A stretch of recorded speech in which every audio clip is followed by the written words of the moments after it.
Thanks for joining us. I'm Megan Roberts. We begin tonight in the Northwest Territories, where a popular fishing spot near Sax Harbor is no more. Residents have noticed extreme changes to the landscape over the past week. The CBC's Des Loreen has the story.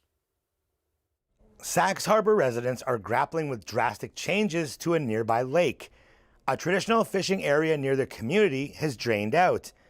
Angus Lake drained into the Sax River and is now just a big crater in the ground. The lake is a popular spot for the community in the spring. I guess it got too flooded out from all the fresh water and snow that's been melting into the lake there, and it kind of overflowed on the south side of the lake where there was a little creek started running, and it started washing away all the sand and clay from towards the riverside. A permafrost expert says most of Banks Island has ice underground, and the warming climate probably caused the ice to crack on the south side of the lake.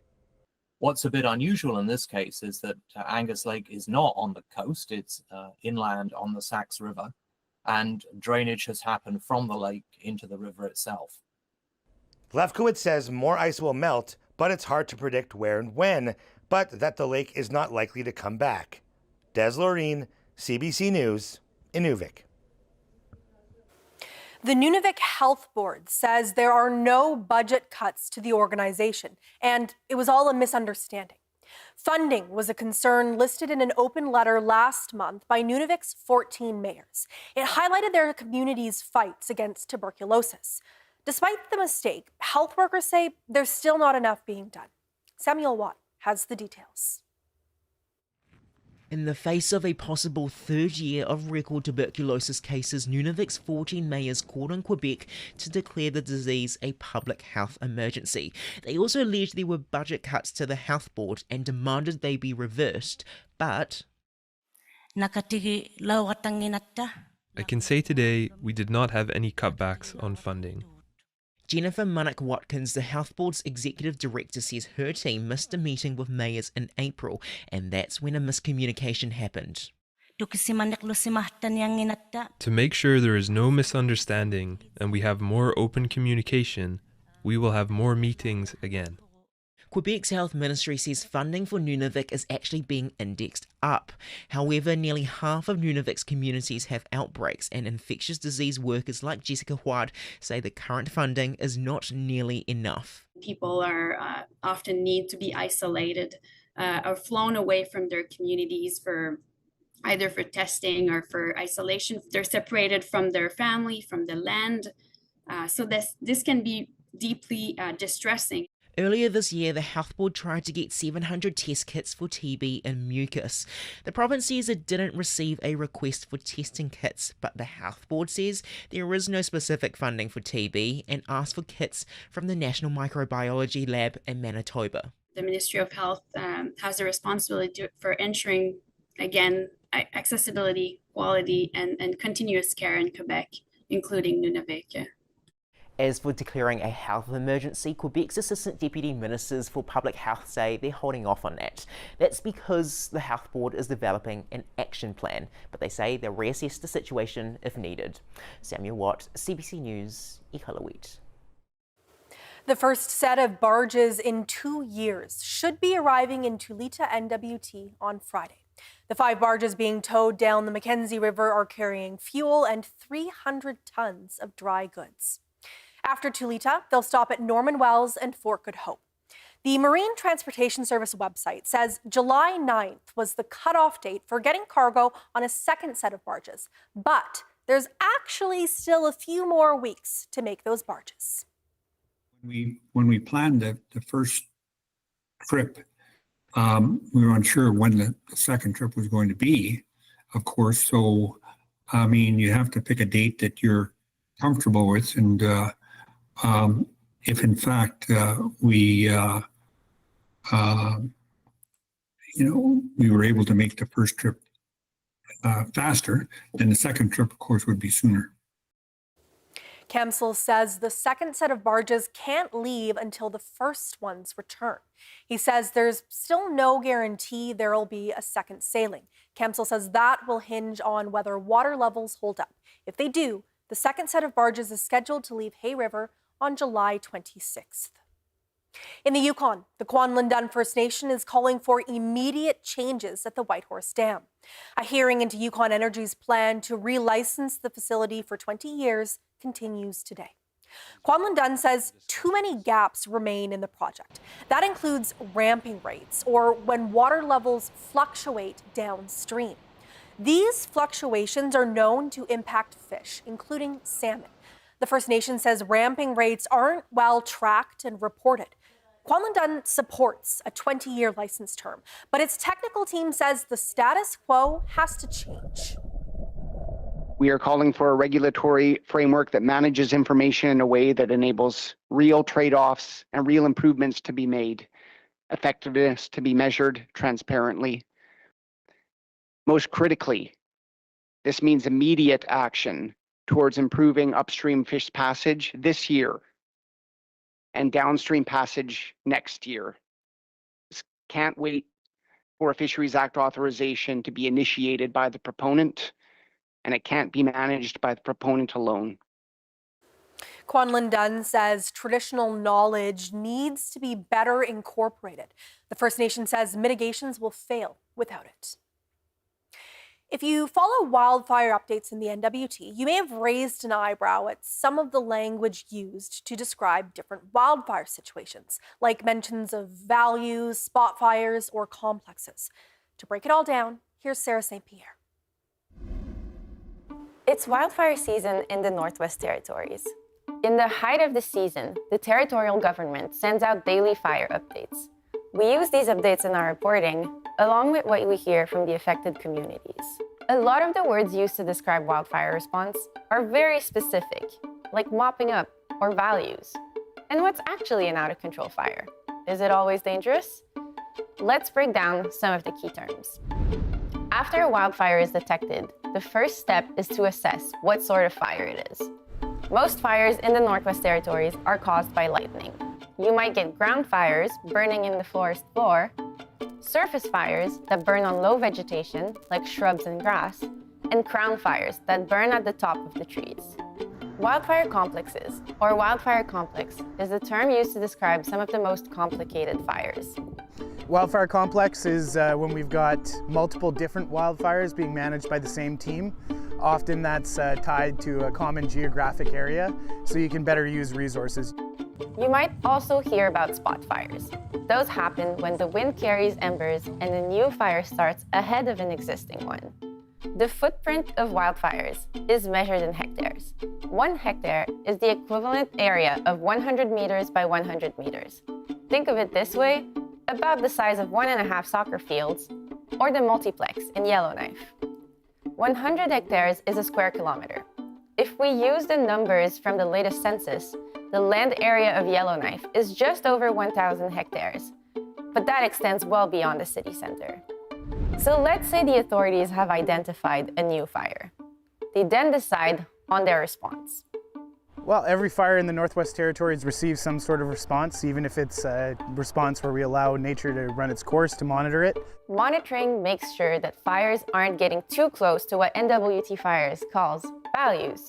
So a value is, anything on the landscape that could be threatened by fire that people care for, basically. There could be people and property. Those are our #1 values, obviously. Cabins, caribou habitats, and commercial lumber areas are all examples of what qualifies as values. If any of these are threatened, the wildfire fighters will move in. That's when a fire is being actioned. Under that umbrella term, you've got protecting infrastructure and attacking the fire. The most common one that you'll see folks doing in terms of firefighters is pump and hose. So we find a water source, set up a pump, lay hose to the fire line from an appropriate area to the fire's edge ideally, and you work your way around it. Basically, attacking the fire means deploying firefighters or air tankers to try and put it out, or at least control the path it's going to take. To control the edge of a fire, firefighters might go on the ground to start mopping up. That's more about digging out the heat than cleaning up. You'll work with hand tools, you work with water, you'll work with your hands even. You want to feel in that soil and make sure that there's no heat remaining around there in order to make sure that you've got that edge of the fire contained. The stage of control isn't the same as the response, though. The response is what the authorities are doing. The stage of control describes how the fire is behaving. Containment means working towards the fire either being held or being under control. If the fire is being held, it's not expected to grow based on the weather and the current firefighting effort, like ongoing maintenance. If the fire is under control, it means that you could take out the firefighters and you would still not expect it to grow. But what about out of control? I think there's a lot of misunderstanding around the term. Term out of control kind of sounds like a freight train running down a hill with no brakes, but the reality is out of control just refers to when we have not contained the fire. It could still grow. At what point does out of control mean dangerous? It depends, right? You can have a very small fire that's, on quickly and folks are taking good care of it and it's not going to threaten you necessarily. You can have a fire that under very different conditions could really quite quickly become a threat, even if it's 20 or 30 kilometers away. I would say that the best thing to do is to keep up to date with both your community government and wildfire information online. Wildfire language is standardized in Canada. The Northwest Territories follows the language used by the Canadian Interagency Forest Fire Centre, short name CIFC. If you hear these terms used by other organizations, odds are they still mean the same thing. And our thanks to the CBC's Sarah St. Pierre for that story. This astonishing world, with its infinite possibilities, calls to the world shapers, impact makers, visioneers. Together, let's unlock potential everywhere. Welcome to your new home. Mais il est trop chaud. He understands French. I'm not seeing this as a suicide. Someone sure wanted us to think it was. Gallagher is suspect number one. Tell me, was it the man's politics you didn't like, or the fact that he's living with your wife? I know he's into something. I just got to prove it. No, we all have a past. Find his. Be careful around Fitz. Donnie's got a lot of demons that tend to appear when no one expects it.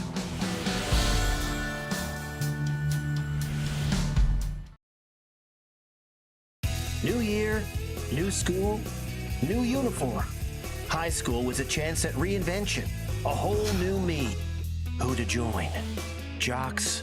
Nerds? This was life or death. Take a risk. Life's short. Don't waste it living someone else's life. Just live your own. Sometimes you find yourself in the right place at the right time.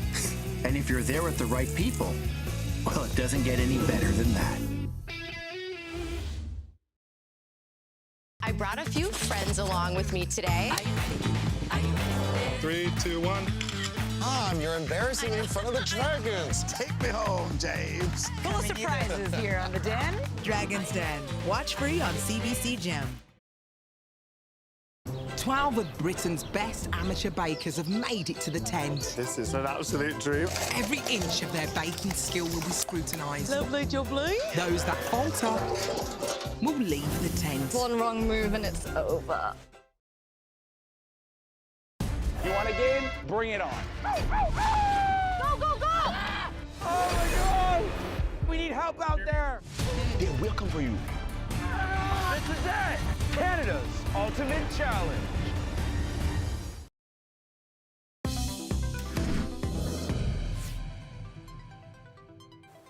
The minimum wage in Nunavut will increase by 75 cents on September 1st.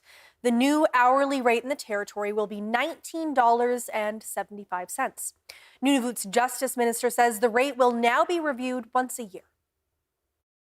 I know 75 cents might not seem like a lot of money, but overall that increase has been in the last year and a half since our last one, and going forward I think it'll give people stability to the employer and to the employees to know if there might possibly be an increase to the standard of living through the minimum wage increase. Future rate increases will be based on the Consumer Price Index for Iqaluit and the average hourly wage for the entire territory. The Northwest Territories is also increasing its minimum wage on September 1st. It'll go up to $16.95 an hour, which is an increase of 25 cents. It now costs an average four-person family just over $31,000 a year for rent and utilities to live in the Yukon. The Yukon Anti-Poverty Coalition released its annual report today. This is the 10th year that the coalition has released a cost of living report. It looks at 9 categories of household expenses, considered to reflect a modest standard of living in the Yukon. The report looked at the financial needs of a single-person household, a single-parent dwelling, and a family home with 2 parents and 2 children. The coalition also hosted a free barbecue in Whitehorse to coincide with the report's release. And we all know people who don't make $33 an hour if they're a single parent or may not have a car. And just keeping all that close to our hearts as we move forward and look to the next 10 years and how we can make things more affordable for all of us in our community. The living wage report found that Yukon minimum wage at almost $18 an hour is still $13 below what a single parent needs to get by. The report looked at what kind of income is needed to cover basic expenses like housing, food, transportation, and childcare. The full report can be found on the coalition's website. Workers in Pungnuktu Nunavut are getting more job security and, they say, more respect. They say that's thanks to 2 new union agreements covering Hamlet and Housing Association employees. The collective agreements bring wage increases, expanded sick leave, and stronger protections, especially for housing workers who've reported harassment and violence on the job. 90 employees will benefit, 30 from the Housing Association and 60 from the Hamlet. The president of the Nunavut Employees Union says these protections aren't just about benefits, they're about survival. We know that a few days paid leave when it comes to domestic violence and family abuse could actually save somebody's life, help somebody turn their life around, get their family situated. A lot of our members are working really hard and they're surviving, but I think we need to make sure that our members are thriving.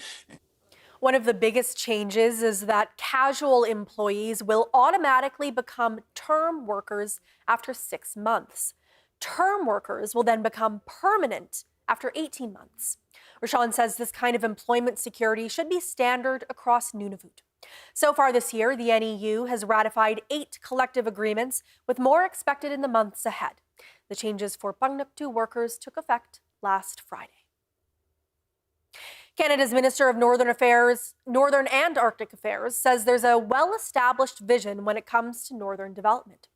Rebecca Chartrand was assigned the portfolio after this year's federal election. She says it's important to listen to the priorities of Northerners and support them through development. We know that people want to see infrastructure. They want roads, they want transportation, they want connectivity, they want housing, they want jobs and opportunities. So it's a matter of getting behind that and figuring out how I could be that squeaky wheel to ensure that we get some of that in the north.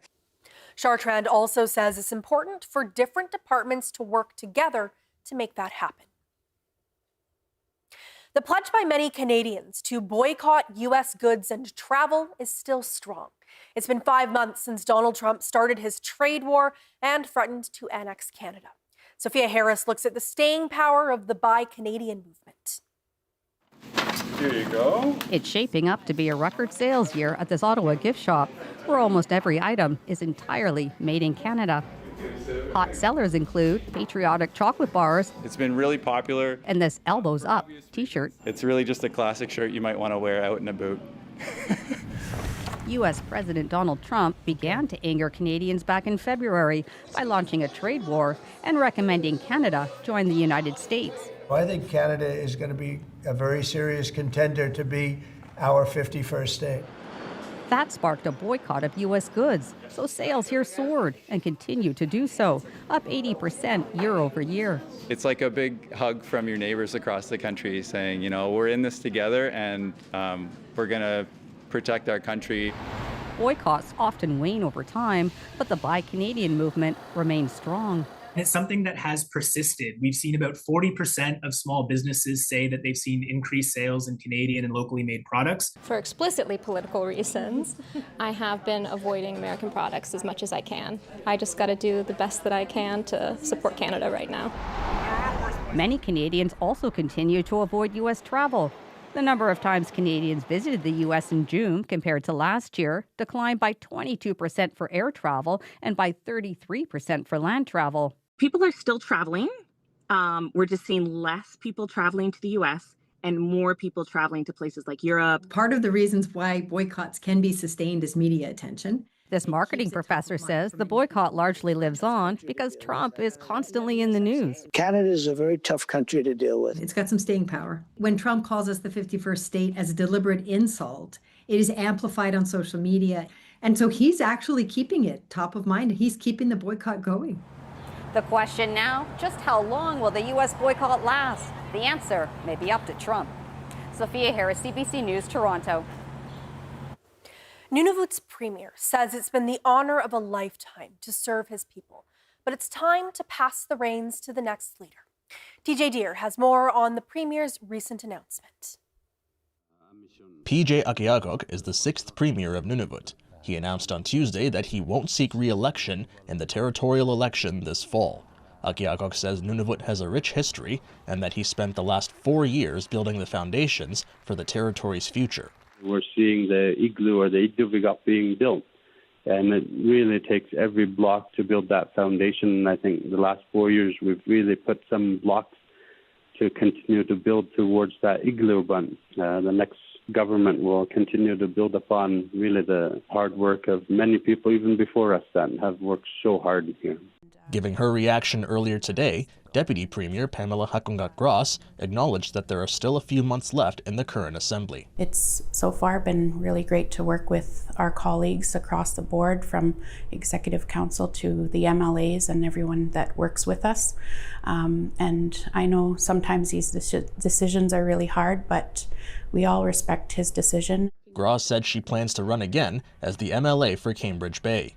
Election day in Nunavut is October 27th, and the leadership forum to choose the next premier and cabinet will be held on November 19th. TJ Deer, CBC News, Iqaluit. The 2025 BC Special Olympics Summer Games are this weekend in Prince George. Special Olympics Yukon will be sending 23 athletes. They'll be competing across 7 sports, and for the first time, Yukon will be sending a power lifter. A torch run was held in Whitehorse this week to send Team Yukon off in style. The CBC's George Moratis was there.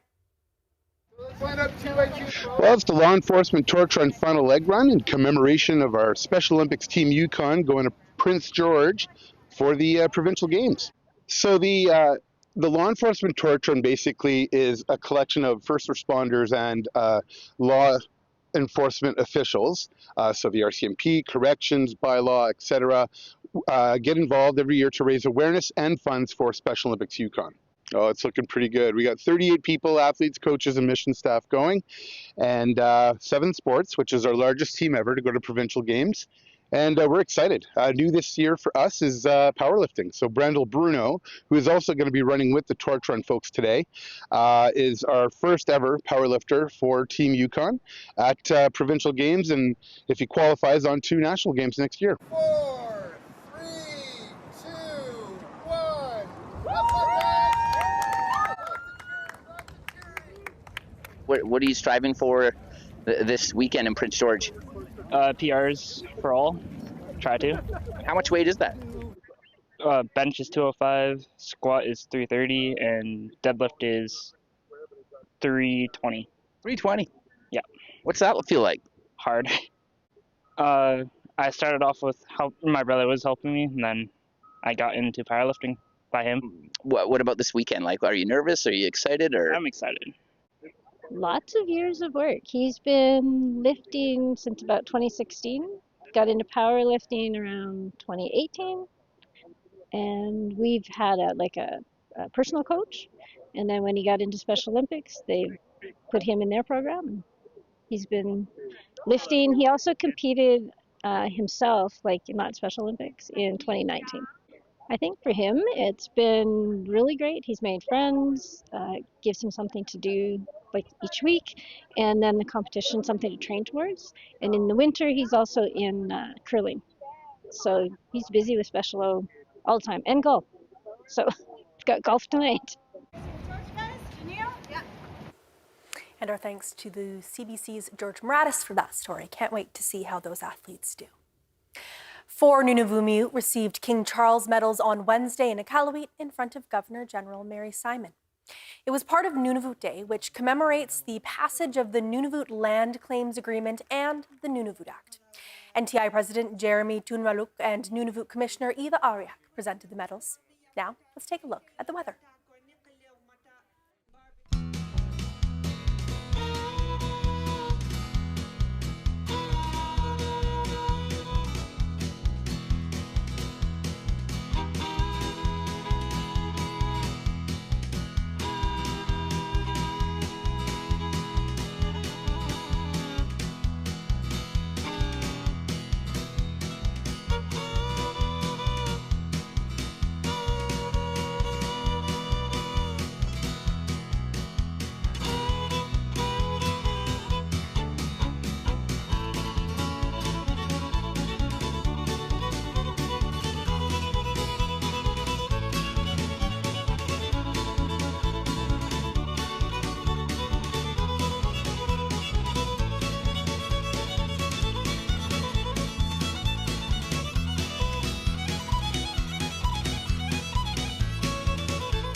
And that is Northbeat for tonight. For news anytime, go to cbc.ca/north.